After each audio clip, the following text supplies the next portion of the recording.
दोस्तों, हम इस उथल पुथल से भरे इस ब्रह्मांड में रहते हैं जो हमें लगातार मारना चाहता है। ग्रह आपस में टकराते रहते हैं। पृथ्वी की पूरी सतह तरल हो चुकी थी और यह सिर्फ नर्क जैसा मंजर था।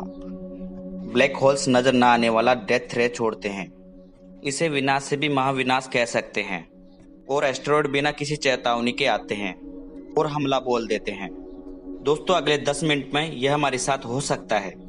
ब्रह्मांड से आने वाले यह हत्यारे कई बार हमला कर चुके हैं। इन्होंने ढेर सारी प्रजातियों का महाविनाश किया है और पृथ्वी पर जीवन को खत्म होने के कगार पर पहुंचा दिया है। यह दोस्तों पहले भी हो चुका है और आगे भी होगा, और अगला नंबर हमारा भी हो सकता है। भविष्य में भी यह हादसे होंगे जो हमें तबाह कर देंगे। यह ना ज्यादा गर्म है ना ठंडा, और पानी के साथ ऑक्सीजन है। हमारा ये शांत ग्रह हमें पालता है और हमारी रक्षा भी करता है। लेकिन यह शांति बनी नहीं रहेगी। हमारे चारों ओर खतरा है और आगे मौजूद है मुसीबत। हम चारों ओर नजर डालें तो ब्रह्मांड में ऐसा लगता है कि यह स्वामी जगह है। यहाँ पर हल्की हवाएं चलती है, शानदार मौसम है, लेकिन ब्रह्मांड उथल पुथल से भरा है और यह काफी उग्र भी है। यह ब्रह्मांड सुरक्षित जगह नहीं है। यहाँ पर होती है उल्काओं की टक्करें, सुपरनोवा, ब्लैक होल्स आपस में टकराती गैलेक्सी, और ये खतरनाक और उग्र घटनाएं हैं। और दोस्तों, इनके बीच मौजूद है हमारी पृथ्वी। हमारे ग्रह के 4.5 अरब साल अस्तित्व के दौरान इन उग्र घटनाओं की वजह से ऐसी तबाही मची, लाखों प्रजातियां खत्म हो गई और समूची नस्लें विलुप्त हो गई। ऐसा इसलिए हुआ है कि ये जियोलॉजिकल घटनाएं हैं, ये पहले भी हो चुकी है और आगे भी होगी।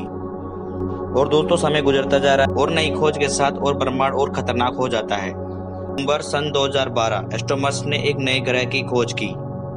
ये पृथ्वी से 100 प्रकाश वर्ष की दूरी पर था और ये जुपिटर से 4 गुना बड़ा था और ये बेकाबू हो गया। पृथ्वी और हमारे सोलर सिस्टम के बीच मौजूद यह ग्रह किसी सितारे के चक्कर नहीं लगाता, ये ब्रह्मांड में भटक गया है। जब दोस्तों मैं बचपन में साइंस फिक्शन मूवी देखता था तो कभी कभी बार मुझे एक अकेला ग्रह दिख जाता था जो किसी सितारे के चक्कर नहीं लगाता था। मुझे यह बात अजीब लगती थी। मुझे पता चला कि ऐसा वाकई में हो सकता है।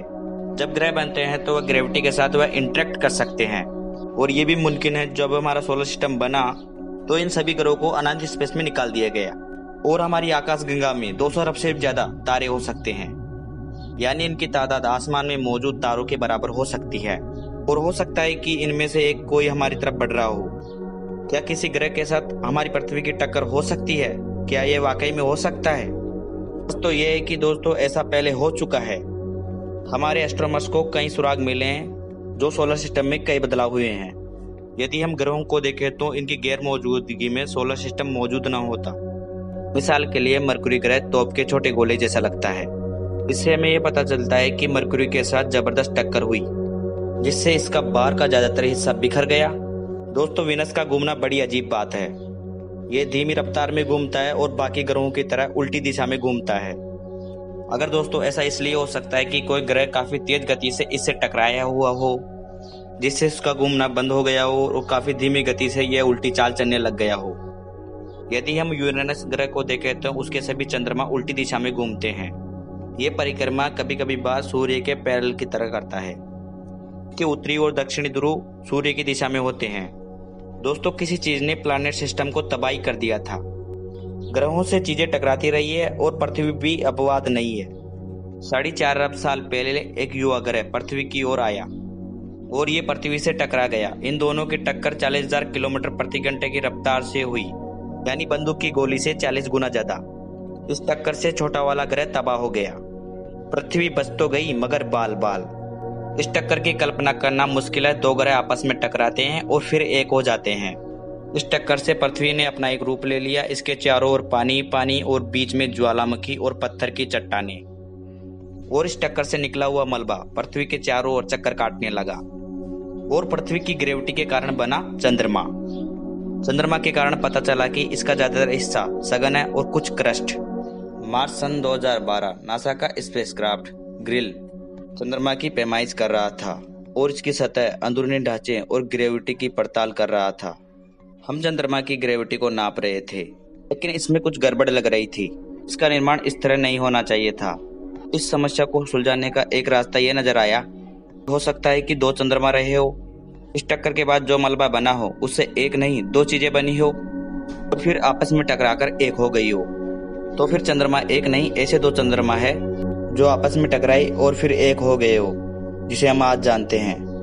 हमारा चंद्रमा हमारे ग्रह के इतिहास में सबसे विनाशकारी घटना के मलबे से बना। तबाही से ही ब्रह्मांड की नई रचना हुई, क्योंकि इस कॉस्मिक मलबे के बिना पृथ्वी पर जीवन मौजूद ना होता। चंद्रमा की ग्रेविटी नवजात पृथ्वी के महासागरों को खींचने लगी, जिससे जमीन के पोषक तत्व पानी तक फैले। इसने पृथ्वी की परिक्रमा को 6 घंटे से बदलकर 24 घंटे प्रतिदिन कर दिया। इस शांत और उपजाऊ वातावरण के टक्कर के 1 साल अरब के बाद जीवन की शुरुआत हुई। अगर ये टक्कर काफी समय पहले नहीं हुई होती तो चंद्रमा आज होता ही नहीं। भले ही ये टक्कर काफी खतरनाक हुई होगी और इस टक्कर से ही पृथ्वी पर जीवन पनपा। कुछ ही सालों बाद इंसान को भी पनपने में समय नहीं लगा होगा, लेकिन अतीत में जो चीजें अच्छी साबित हुई वह आज बर्बादी ला सकती है।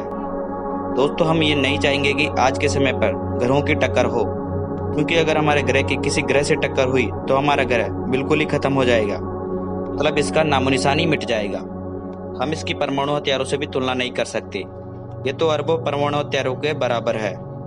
ये धमाका पृथ्वी की कई मोटी परत को पिघलाने में कामयाब होगा। इससे पृथ्वी पर तमाम जीवन का सफाया हो जाएगा और ये इस ग्रह की फिर से शुरुआत करने जैसा होगा।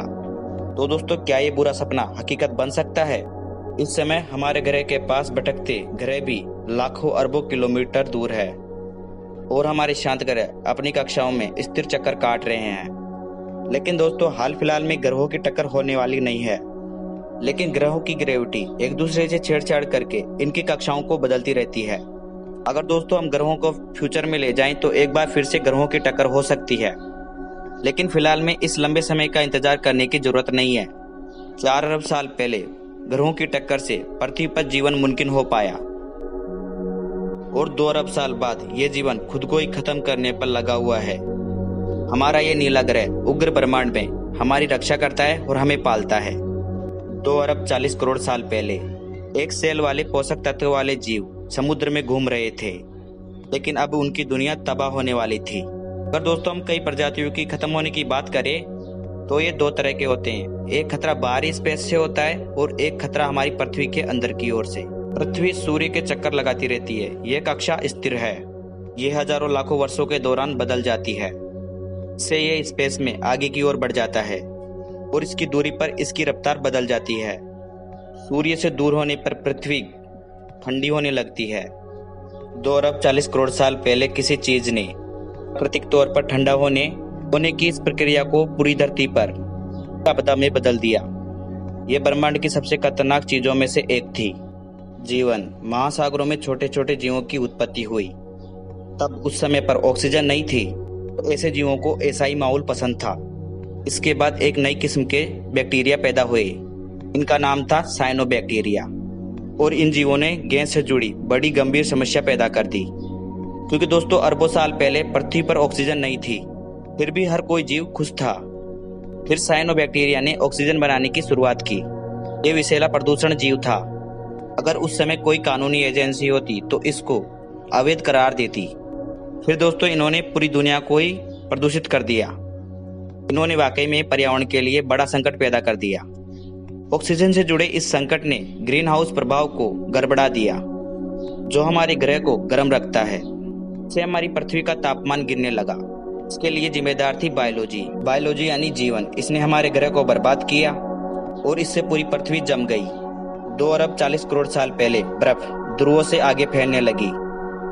तो बस दोस्तों, आज के इस एपिसोड में इतना ही। अगर आपको वीडियो पसंद आया है तो वीडियो को लाइक कीजिए, शेयर कीजिए और कमेंट कीजिए और चैनल को सब्सक्राइब कर लीजिए। साथ ही साथ इस बेल आइकन को भी दबा लीजिए ताकि वीडियोज की जानकारी सबसे पहले आपको मिलती रहे। धन्यवाद।